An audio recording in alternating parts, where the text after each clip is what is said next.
And just a little talk with Jesus makes it right. Have a little talk with Jesus. Tell him all about our troubles. He will hear our faintest cry. He will answer by and by. Feel a little prayer will turn you in. No little fire is burning. Find a little talk with Jesus makes it right.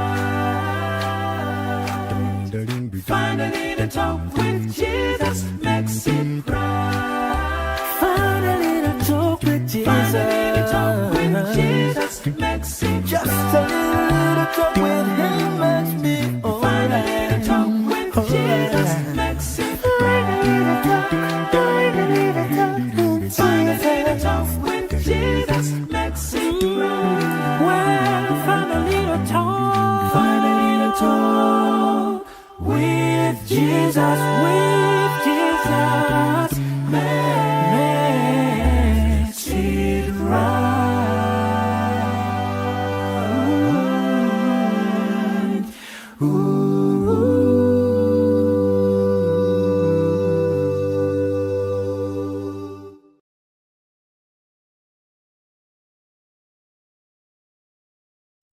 One day pain will be over.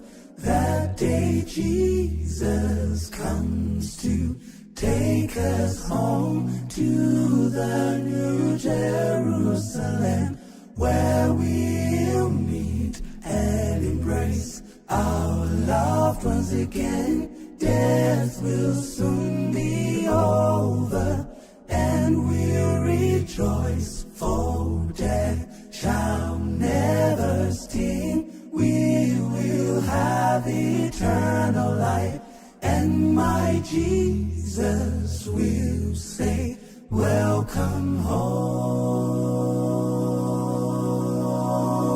One day pain will be over.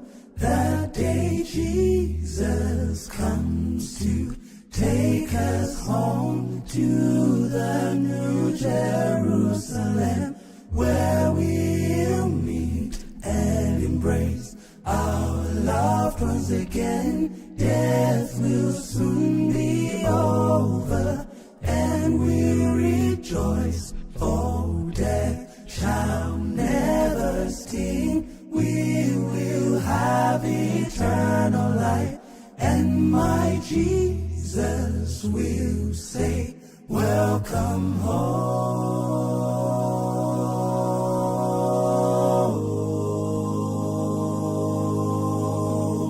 Welcome home.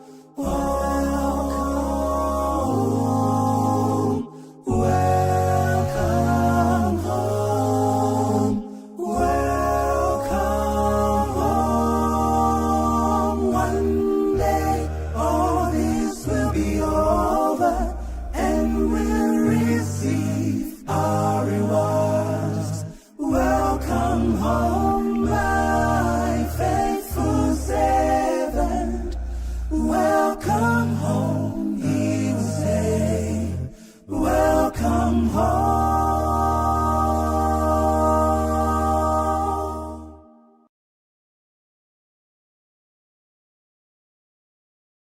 I was sinking deep in sin, far from the peaceful shore, very deeply stained within, sinking to rise no more. But the master of the sea heard my despairing cry. From the waters lifted me, now safe am I. Love lifted me. Love lifted me. When nothing else could help, love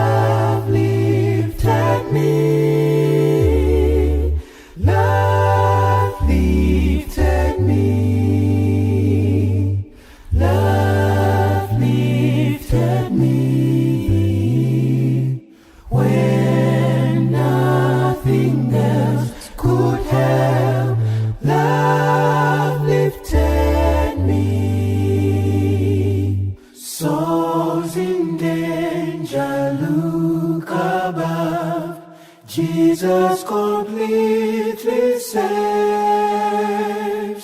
He will lift you by his word out of the angry waves. He's the master of the sea, belows his will.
And so she's going to come and give you a good foundation here shortly.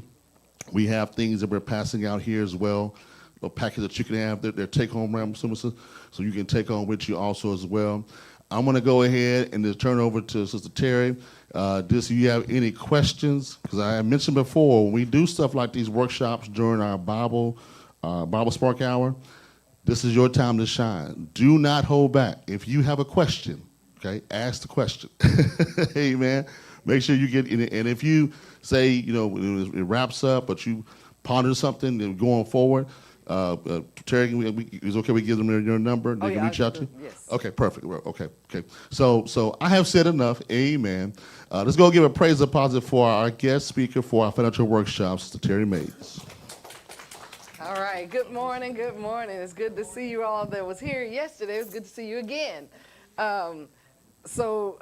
This is a workshop. And so if you're feeling a little uncomfortable with a woman standing up here, I'm not preaching. Okay? I'm just here to share some information. I'm here to share some financial information to you. I am not here to promote Primerica. I just work under Primerica because you have to have a license to do what I do. So there's just different companies that you can get a license through. One thing that Primerica does in our field is we educate, okay? A lot of us, and I'm looking around, a lot of us don't know a lot of stuff about finances. People of color don't know a lot about finances.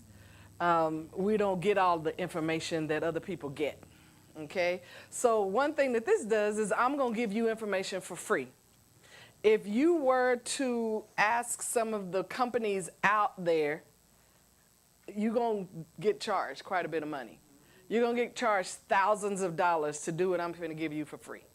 Okay, I'm just educating you. You do what you want to do with it. I'm just helping people learn how to get their financial house in order. What does yours look like? Are you happy with what it looks like? No? Okay. Somewhat? Anybody somewhat? Tore up. Oh, my goodness. So let's talk about how we can fix that. Okay? Let's see how we can fix these tore up houses financially. Okay? So I just tell you to click it and you click it? Is that what happens?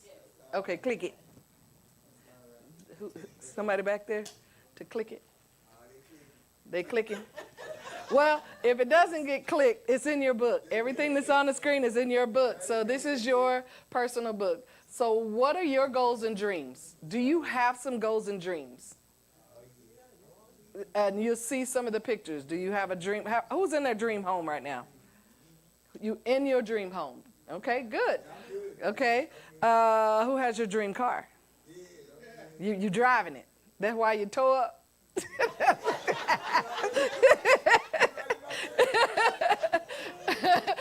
Who else wants to go get some more education? So some people want to go back to school, and right now school is very expensive. Do you have any hobbies? Do you have some things that you like to do that cost money? Hobbies that shop? Hey, you got to have money to do that, don't you? Amen. How about traveling? Love to travel.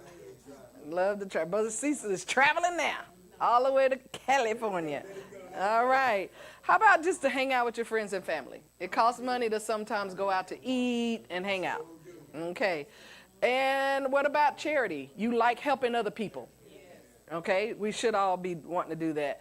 Well, without having our houses in order financially, we can't do none of this. So what I'm going to share with you, you can click it to the next slide. Would you like to learn what you can do to smoke the debt out of your house so you can accomplish some of these goals? So all I'm going to do is just share it with you, tell you how to do it, okay? Again, I'm not preaching to you, but I know this is your Bible hour time, so I'm going to give you a few scriptures to write down. I wrote mine on this screen. You can write it wherever you want to in your book. But a few scriptures that talk to us about debt and what we should be doing with our money. And then you can take that home. Romans 13:8, we know it says don't owe no man nothing. Get your debt taken care of. Don't owe anybody nothing but love. So this is one reason why I like this education, to teach us how to get out of debt.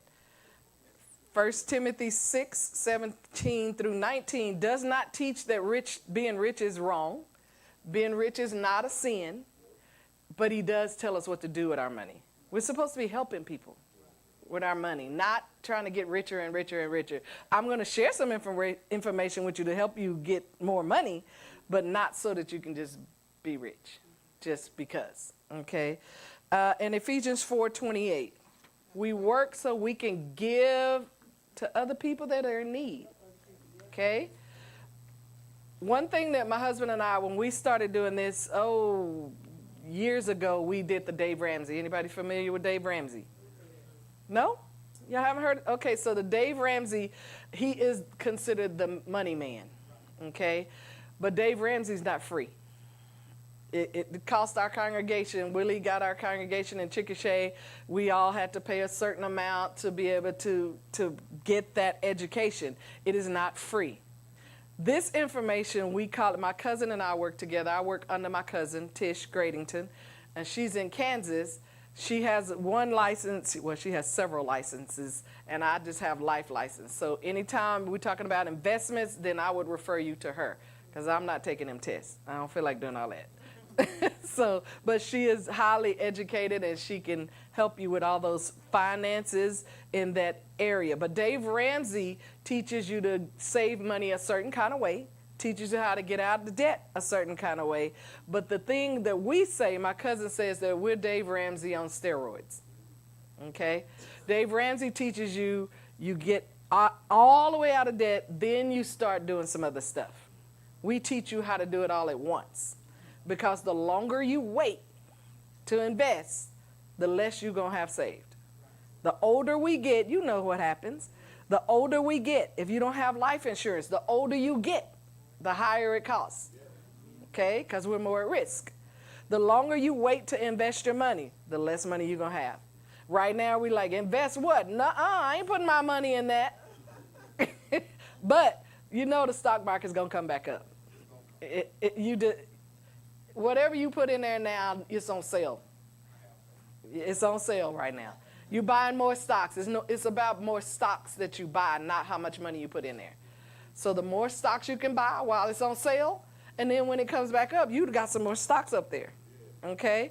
You may not believe in that. That's fine. That's fine. You may still be the person that sits money in a coffee can in the freezer. Okay? That's fine. You may be the one that still put your money under your mattress. I hope your house don't burn down. Don't put your money under your mattress. We got too many fires going on around here. Put your money somewhere where it can earn something for you, okay? And I'll share with you a little bit about the bank and how that works as well. You can click to the next slide. So anybody heard of the word compound interest? Heard of compound interest? We are very familiar with compound interest when it comes to our credit cards. The more money I spend, if I pay the minimum, I'm trying to save me, so I'm trying to spend my money other places. But if I put the minimum on my credit card, what happens? Takes you forever to pay it off, because what's happening? That interest is going. And you like, I just paid my minimum. Why it didn't go down? Because that interest is attacking you every time. So we understand it when it comes to debt, right? But do we understand it when it comes to saving? It works the same way. The money that I put in, it's compounding if I put it in a certain place, okay? If you put your money in a savings account, I'm going to suggest that your savings account is strictly for emergency funds, okay? Like, I need to put some money in there every month so that if my car breaks down, I could pay to get the tire fixed, because them things cost a lot of money, and you can't go get one tire. They always tell you, well, you're going to need two. Well, you might need all 4 tires. And if you don't have any savings in your emergency, where are you getting the money from? Credit card. Which is doing what? Compounding, okay? So you need to have an emergency fund, and it takes time to build one, okay? When we did Dave Ramsey, he had us to save $1,000 before we did anything. And I was shocked how quickly we were able to save $1,000. Because when our kids would come with sports and stuff, we'd be like, $1,000? We ain't got that kind of money. What you talking about? I wasn't working. My husband was a preacher, and the show wasn't getting paid. So how did we get $1,000? We determined that that's what we wanted to do. You stop doing this, you stop doing that, and then you have it. So emergency funds, you put money aside. We've been being taught that for years. But how many times do we do it? We don't do it. Put money up. If it's not but $20 a month, put it up. If you smoke, stop buying the cigarettes. Put some money up. If you drink, instead of going to buy the alcohol, put some up, maybe buy one instead of, because you ain't supposed to be getting drunk anyway. If you're just a social drinker, just socially drink. Don't go get drunk. Put some of that money up.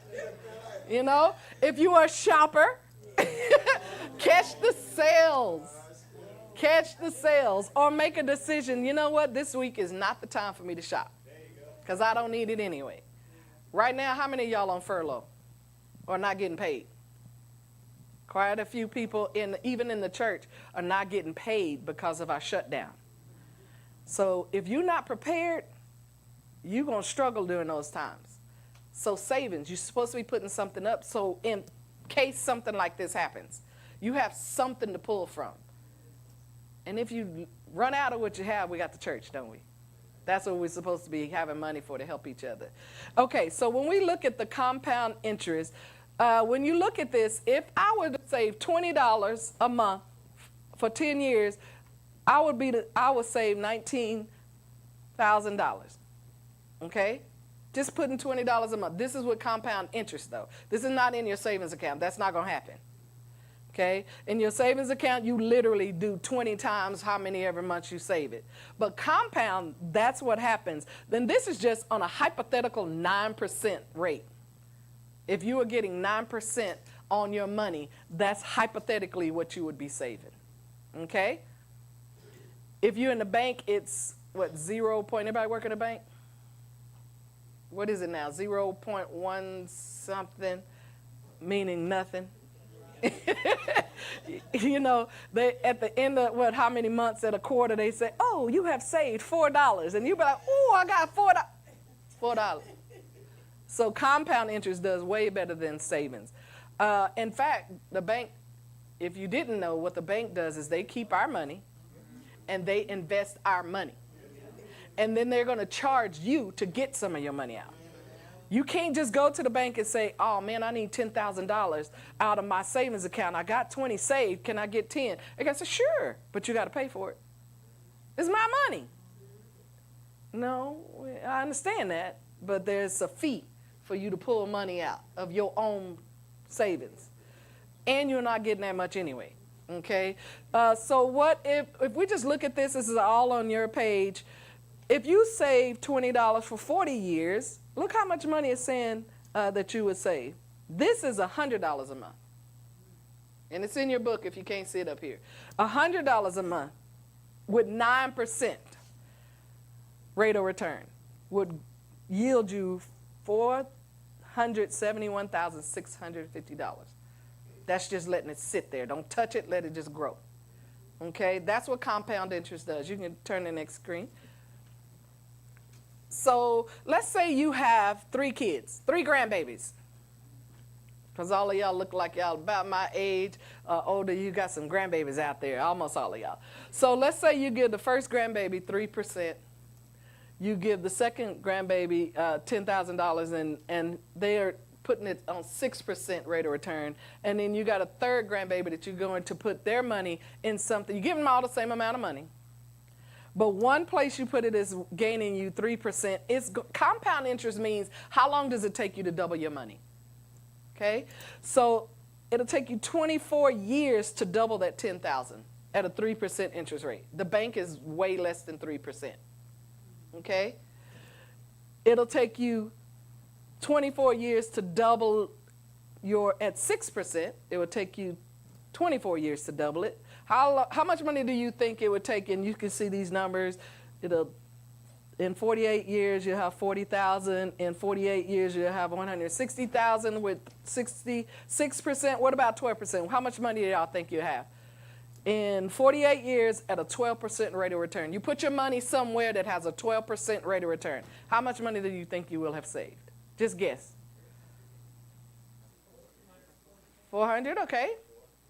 4? All right, hit that button. And it's on your screen. It's on your page. Oh, it went away.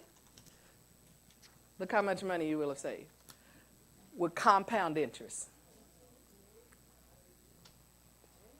Yeah. That's what compound interest does. So when you're putting your money away, put it somewhere where it compounds, where they have you a rate, they give you a rate of return. Okay? Market, I'm not the securities person, that's my cousin. But if you put it in certain places, it's less, you know. Other places where if you want to take a higher risk, and well, it is what it is. It's a risk. If you want to take a higher risk, you'll get a higher rate of return. But either way, it's a whole lot better for you to put your money somewhere and leave it than to just put it in the bank. Bank is for what? Emergency fund. Savings for retirement. This is what we're talking about. How do I save money to retire? You need to put it somewhere where it's going to earn some money. How many of you have 401ks on your job? 401ks, 403bs, educators. Educators have 403bs. And in Texas, you actually have to, it's a whole different system in Texas for 403bs. You actually have to pay into it. When I was in California and Oklahoma, it was automatic. It was an automatic match, but it's not that way in Texas. So when I retire in Texas, I ain't gonna get nothing. So we at the job, we got a thing called TSP. Mm-hmm.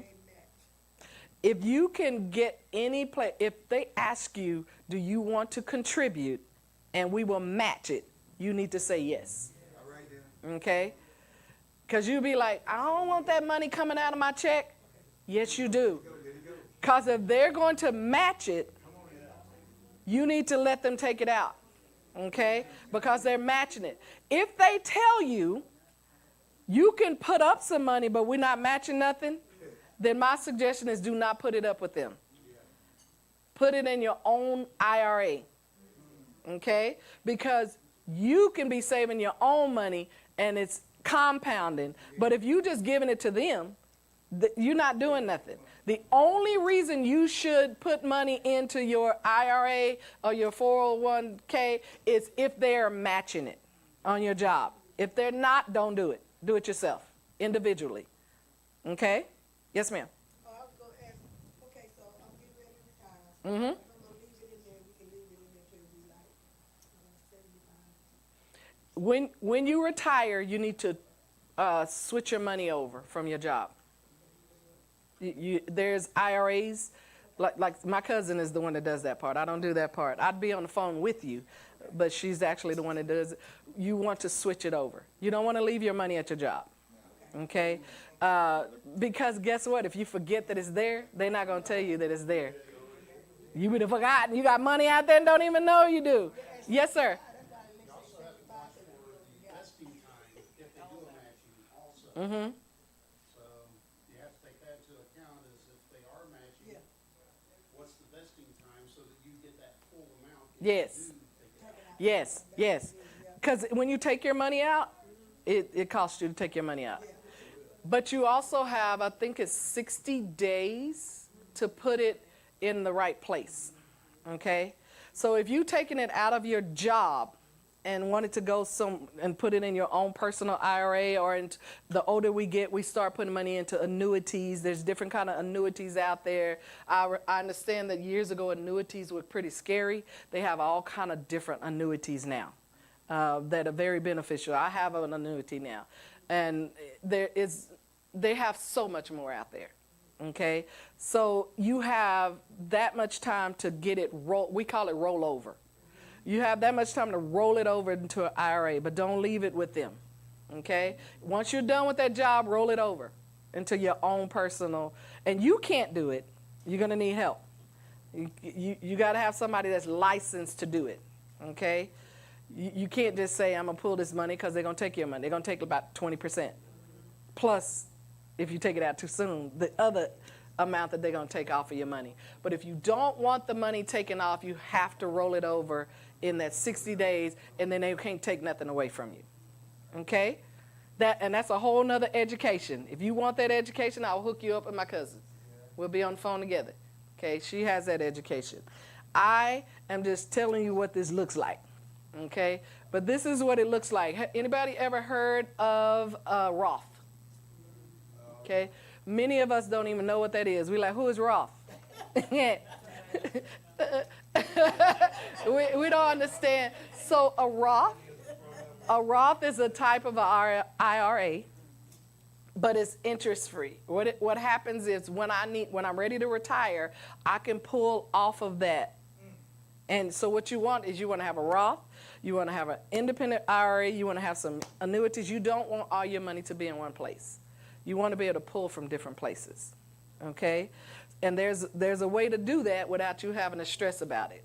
You know, there's educators out there that can show you, okay, a Roth is interest-free when you pull it because you've already paid taxes on it.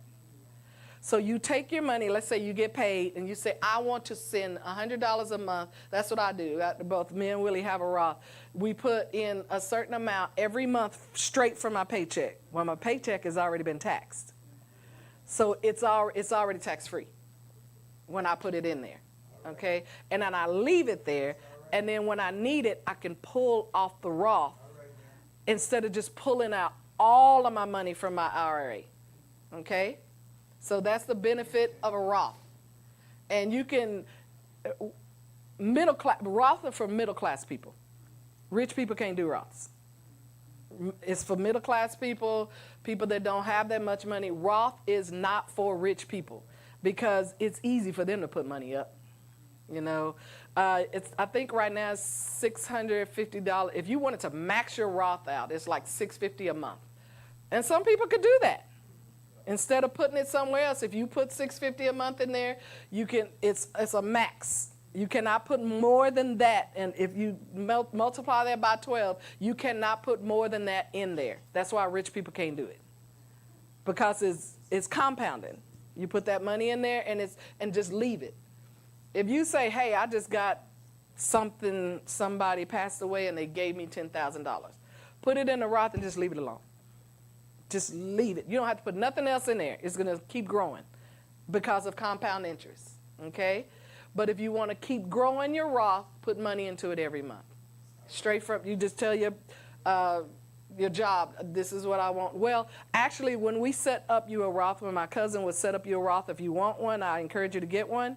If you set up one, she will do the paperwork to where it'll automatically come out of your check, okay? And then you don't have to wonder, okay, how am I going to put this money up? You want to do stuff where you can't see it. It's kind of like you. It's kind of like you pay your. How many of y'all set up your bills on automatic pay?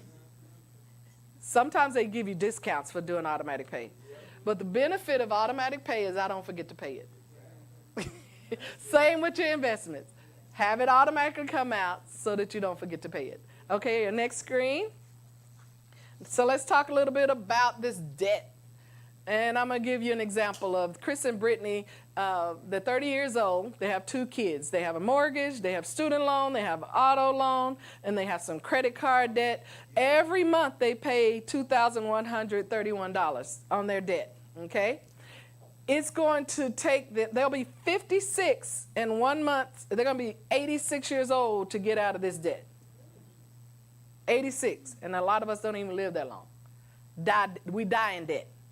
Okay, but if you do what we call debt stacking, you've heard of that? Yes? Debt stacking, snowballing. You heard of snowballing?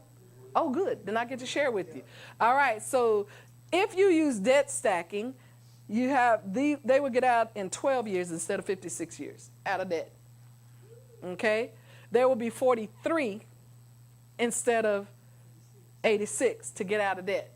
They're going to avoid $119,667 in interest, because that's what kills us, is the interest. Okay? The more we pay minimum, the more interest we're paying. But if we debt stack, we can avoid all of that. Okay? So they're still paying the same amount. A lot of times when we're hearing about this kind of stuff, we like, so you need me to give you $1,000 more? No. I need you to pay what you're already paying. Don't increase nothing, because you can't afford to, most likely. Keep paying what you, this is a touch screen? Come on now. How you take that off? This?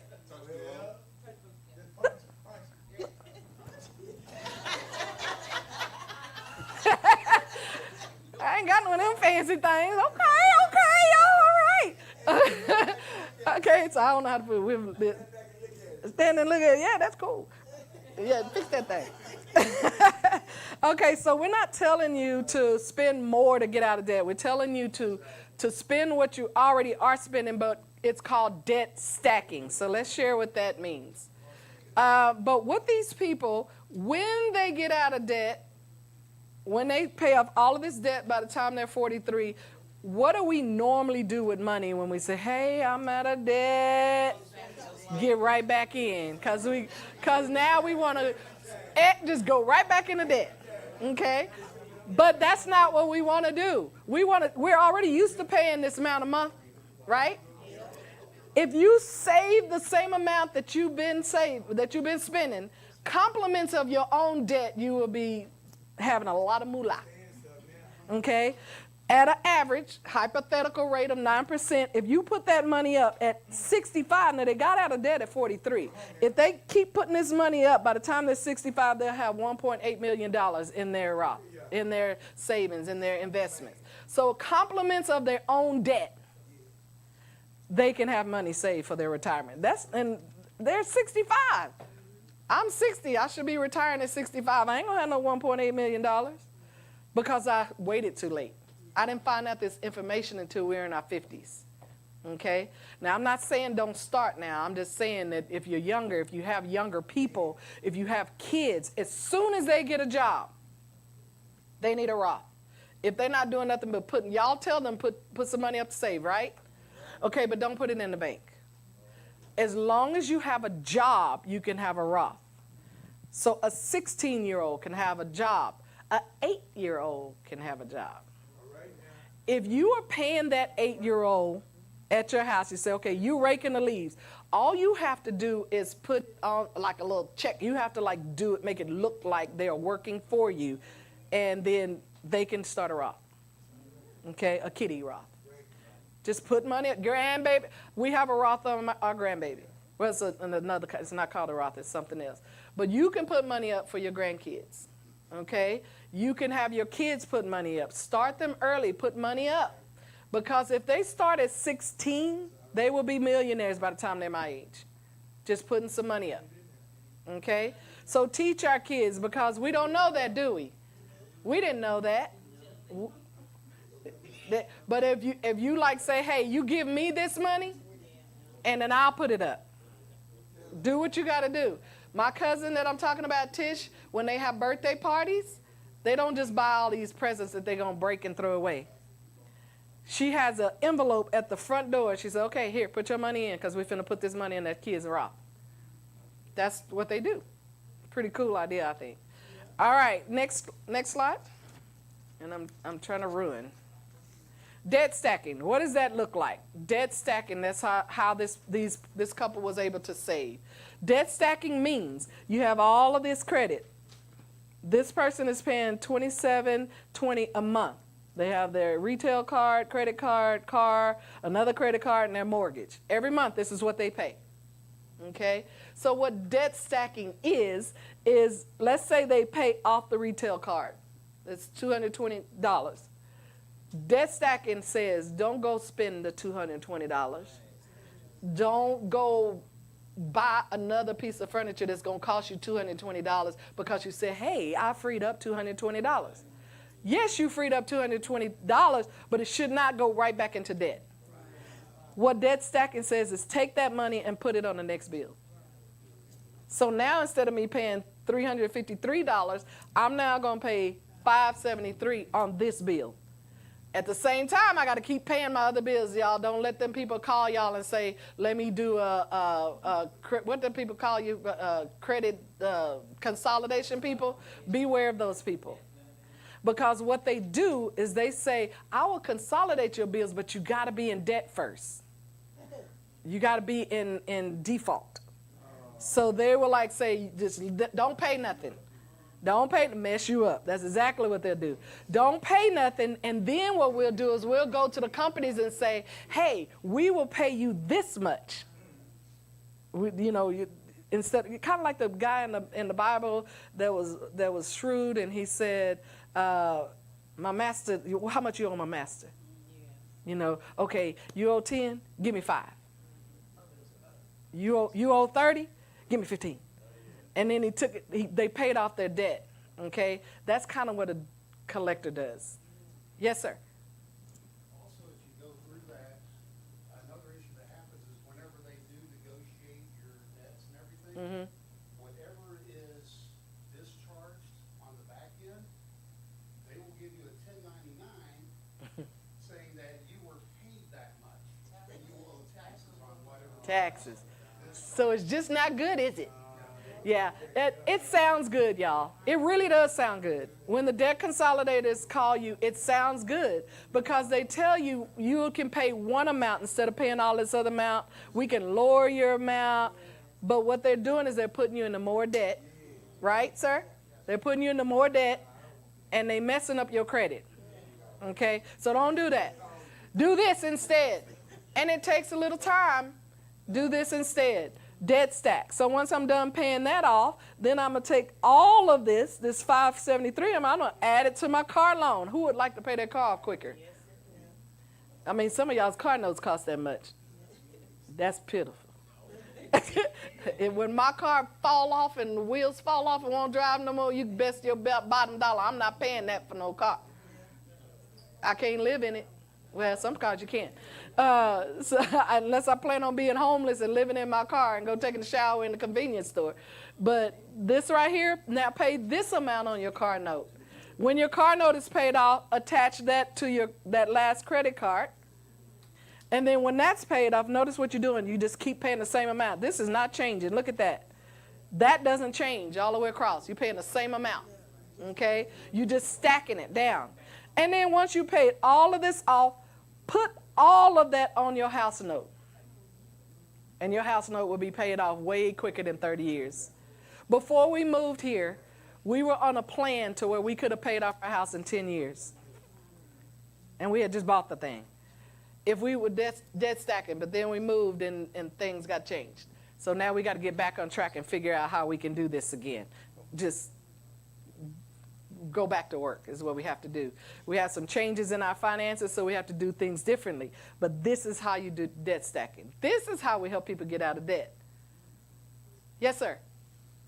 Also on a loan like a mortgage, would it be better if you could actually split that payment, like Yes, sir. Yes, sir. Pay more onto the On the interest. principal and get the principal. Yes, sir. Yes, sir. You can do that. You can pay, and not just your mortgage, you can do that on a lot of other bills. If you pay it, you split it up and pay a portion of it, and you have to get the right dates. Because if you don't put it on the right date, it ain't going to help you. Okay? What you need to do is if it's on the first, if it's due on the first, then you have to pay a portion of it before that and a portion of it before that second date time. The bank will tell you. Just call them and say, what do I need to do to split my payment so that I can pay off my loan quicker? They know what to tell you, and they'll tell you the 2 dates that you need to do it. Yes, because what you're doing is you're chomping off that interest. You're paying something before the interest takes out. That's what's happening. That's what the double payment does, okay? It doesn't charge you full interest because you attacked it before the interest hit. So call your mortgage, call your car note, tell them I want to split my payment into two so that you're paying the same amount, but you just pay it at different times and it eats away interest. Yes, sir. Thank you. I was going to say that, but thank you for reminding me. I forgot. All organizations do this, but I know the credit unions do it, the ones I deal with.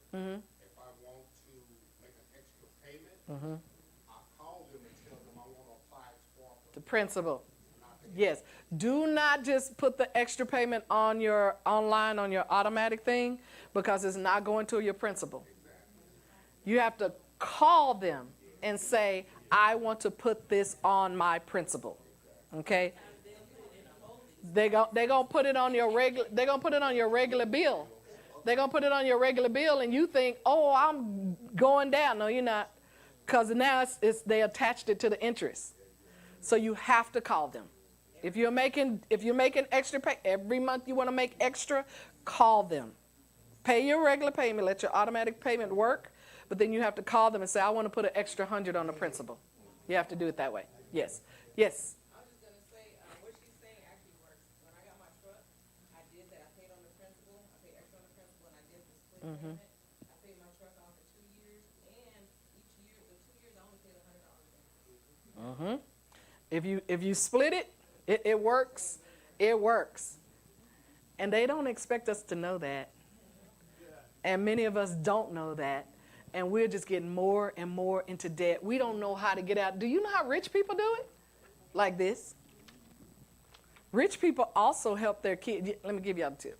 This ain't in my PowerPoint, but let me tell you this. I found this out, and I was like, look at God. You can put your kids, grandkids, on a credit card if you have good credit. Now, if you don't have no good credit, don't put your kids in those. You know how I know when Willie and I first got married, we tried to go buy some furniture, for our little house, our little apartment. And they said, I'm sorry, you don't have interest. How am I going to get some interest if you don't give me nothing? No, I mean credit. You don't have no credit. How am I going to get some? I'm trying to get some.